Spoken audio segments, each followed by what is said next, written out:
Cape Cod Broadcasting weaves the listening environments of 99.9 WQRC, Ocean 104.7, WFCC Classical 107.5, Cape Country 104, and CapeCon.com's website experience to reflect the lifestyles of the people who live, work, and play on Cape Cod. We hope that you enjoy this podcast. I'm Laura Reckford, and this is Sunday Journal. I'm here in the studio with David Kaplan. He is Interim Executive Director of the Arts Foundation of Cape Cod. David, welcome to the show. Thanks, Laura. Good to be here. Now, the summer is really when the Arts Foundation gears up with many, many different wonderful events, and we'll talk about all of those. But let's start with telling people what the Arts Foundation is all about. Well, the Arts Foundation has a very specific mission to promote, support, celebrate, and advocate for the arts. And that's what we do 365 days a year, Woods Hole to Provincetown. And so all of our programming, our scholarships, our fellowships, our grants are just outgrowths of serving that mission. Now, what's your background? How did you get involved in this? Well, it might be a long story, but I had a first career as a publisher in New York and California. And then when I got to the Cape, I went into real estate since there's a large publishing community here. But I got involved with Eventide Arts, a theater on the Cape that I could walk to from my house. That was my motivation in part. And so one thing led to another. I got involved with the Cape Cod Theater Coalition, which is 26 nonprofit live theaters across the Cape, and that includes the islands. And eventually they asked me to become executive director of that group. And meanwhile, I had an opportunity to leave my real estate career. The Arts Foundation was looking for somebody, so it was just sort of good timing that I already was in the nonprofit cultural community and could step into the job. Absolutely. Very good timing. And there are so many things going on with the Arts Foundation. As I said, we'll talk about all of them. But let's start by talking about the summer concerts, because starting with the ones in the parks all over Cape Cod, they are probably the most visible aspect of the Arts Foundation this time of year. That's right. They're fabulous. We have over 50 this year. Initially with the support of TD Bank, and we're grateful for that. So all the July concerts are sponsored by them, and as well as the radio station here. And we just this year added a new series called the Solo Series at Mashpee Commons, and those are singer-songwriters. So that's to give them an opportunity. All the other venues really have bands, or at least more than one person. And they really are across the Cape, from Falmouth and Nauset Beach, Dennisport, all over. They're free. They're family-friendly. They're on the Village Green. So it really is kind of old Cape Cod, but very well organized, great groups. And it gives those groups an opportunity to shine in front of audiences they might not otherwise be able to play for. There are so many great things about these concerts, and you mentioned a few of them. The first is that they're free. So this is the time of year we have families from all over the country, all over the world, and they might be just wandering down one of our wonderful main streets here on Cape Cod, and then there's this free concert going on. And then the second thing I love about it is that they are local musicians. That's right. All the musicians are Cape Cod bands. Which is nice. And again, just part of our mission to support the artists on Cape Cod. And they are, of course, outside concerts at some of our most scenic areas, our main streets, parks. Now, how do you choose the musicians for these concerts? Well, we do one very interesting thing, I think, which is we have a talent contest in Mashpee. It's really to look for new talent and bands we may not already know about. And this year, I want to say we had about a dozen bands, all really fabulous. The winner automatically gets to play in a couple of venues, and then usually several of the others are able to as well. One of the problems is we have so many good bands and so much talent that it's hard to give everybody a chance. So that's one way we can do that. Now, then you have these two really big concerts that a lot of year-rounders on Cape Cod certainly know about, but these probably come as a big surprise to some visitors because these are major events. Pops by the Sea in Hyannis, and then later in August, that's in early August, and then later in August, Pops in the Park in Orleans, both coming up next month. Give us a preview of those concerts this year. Sure. Pops by the Sea will be August 9th, 5 p.m. There is a pre-show with 3 local bands, so that will be exciting. And it's going to be a very fun year, I think. We have 3 guest conductors, celebrity guest conductors, Charlie Gibson, Connie Chung, and Maury Povich. 3 very well-known journalists with terrific backgrounds. Continuing the journalist theme from last year when you had Charlie Rose. That's exactly right. And the first 3 years we had journalists. So we wanted to kind of mirror that because this is the 30th anniversary of the concert. Going back to the beginnings of it. Exactly. And that's why we had 3, one for kind of representing each decade. So, and coincidentally, it's the orchestra is the Pops Esplanade Orchestra, so led by Keith Lockhart. And it's also his 20th anniversary with the Pops. So it's a special year for them and us.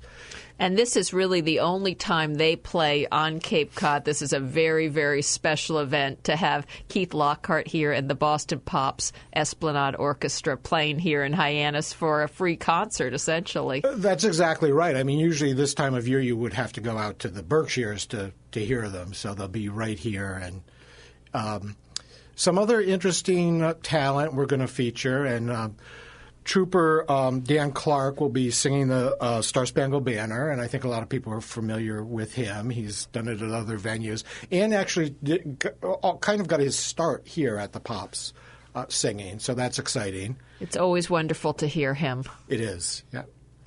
And then, as you said, there are local bands starting off the concert. And you guys do this every year.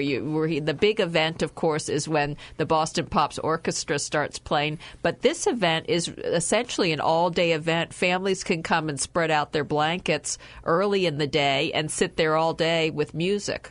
That's right. It's very, very festive, and that's how we like it to be. People from all walks of life are there. It's a great melting pot and just a fun, safe, good event for everybody.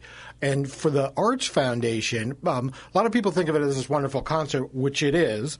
But for the Arts Foundation, it's really a fundraiser for us. And then it goes to support all of our work throughout the year.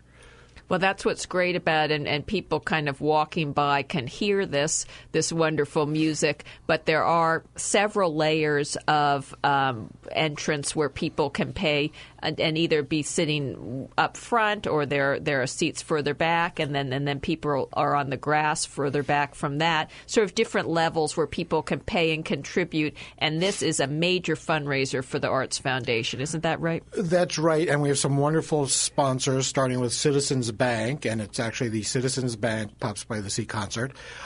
They're great, and they underwrite the event along with other wonderful sponsors. So there are table seats, tables of 10, where you can sit, have dinner if you want to, be there with your friends to enjoy the concert. There are also what we call festival seats, which are individual seats. A lot of tour groups, affinity groups, such as local church groups you will go to those seats, and then long seats, which are only $20, and that's 10. Children under 10 are free. So there's really a place for everybody at the concert. And this is really a tradition. I mean, people come back to this year after year after year, and generations come back to it. Isn't that right?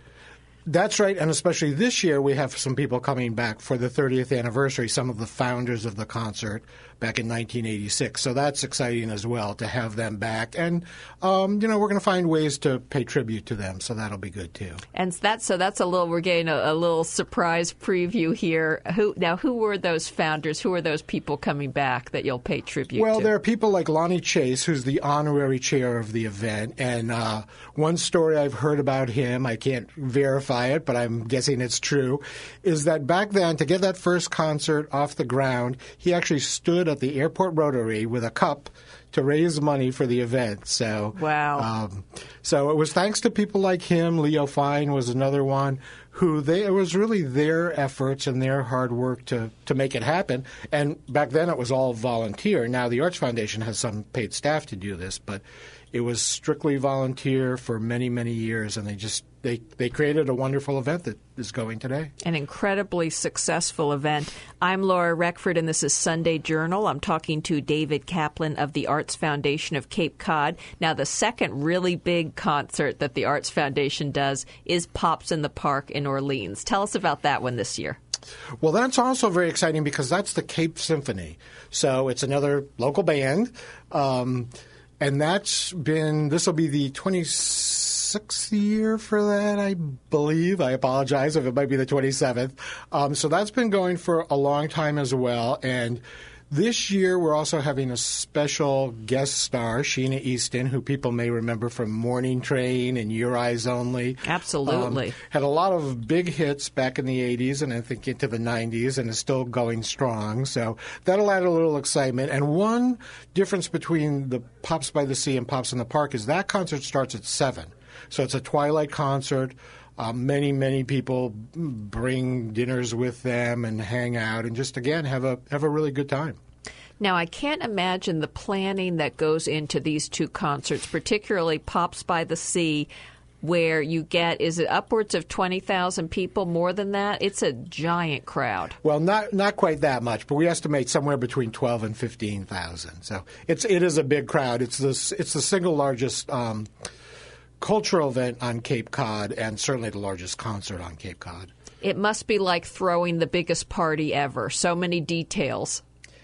It feels that way. You have to worry about everything from the ice to the security to tickets, and we really are working on it year-round.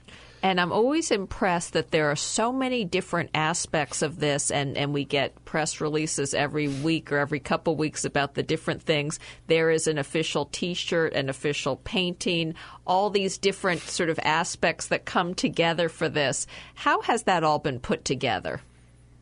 Well, it's put together thanks to a lot of different people. The painting is contributed by the artists, so many wonderful, well-known Cape artists have helped with that. And then we auction the painting to raise money for the arts and sell lithographs to raise money for the arts. So their participation has been wonderful. And because we are an arts organization, it's nice to be able to extend it to that. And even the T-shirt that you mentioned, that's a student art contest. So this year we received 531 entries from students across the Cape. Very competitive. Very competitive, very talented students.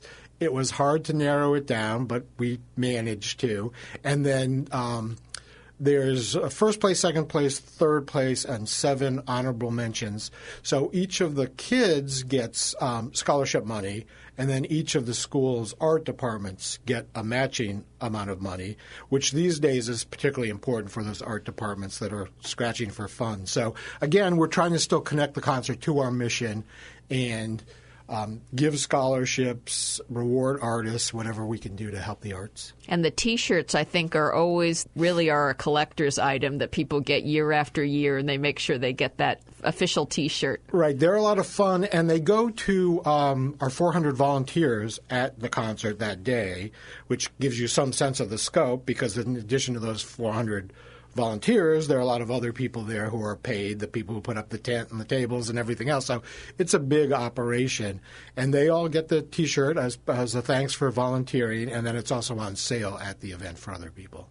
Now, besides the concerts, and we spent a lot of time on those because those are such a big deal in the summer here on the Cape, but the Arts Foundation is a major source of grants for the arts Cape-wide. Tell me about that. That's right. We have 2 major grant cycles each year. The fall grant cycle, which will be coming up next, is really open to any organization for art projects. So we have a lot of human services and social services agencies that we award grants through that process because they have an art program for their clients. And also all the cultural organizations and artists themselves can apply. And we get outside committees to review the applications. And those committees are generally comprised of artists, arts organizations, people in business, kind of a cross-section of the community because we want the community well represented. And then they independently decide which projects should receive grants. And it's just a huge help for what are mainly very small arts organizations here on Cape Cod. It's a very sort of a grassroots group of people coming together, lots of all volunteer organizations doing arts on the Cape. That's right. A small grant can go a long way for some of these organizations. And often we try and have it be seed money so they can expand from there. And then we also have programs that support some of the largest cultural organizations. And those are grants that go to their operating funds rather than a specific project, just to be able to support what they're doing.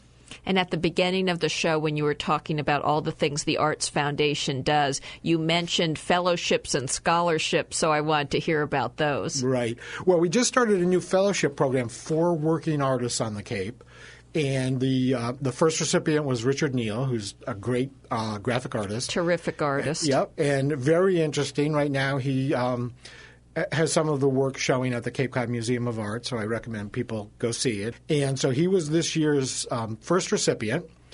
And it's really so he can just pursue his work, maybe go into new areas, take a little more risk if he wants to. So we started that, and that'll be every year it'll be a new artist. And so we'll try and keep that going. And then on the scholarship side, I mean, one example is what I talked about with the T-shirts. But then also we have what we call a Positively Different Scholarship Program, and that's supported by the Cooperative Bank. And that goes to various students who are going on to college in either performing arts, graphic arts, music, and various other fields. And I think the Arts Foundation has a terrific sort of handle on what's going on. You do an e-newsletter, isn't that right? We do an e-newsletter that goes to thousands of people, and a lot of people click on those events, which we like to see. It's mainly alerting people to the arts and cultural events on the Cape, from going to the theater to what auditions are coming up in the theater, for example.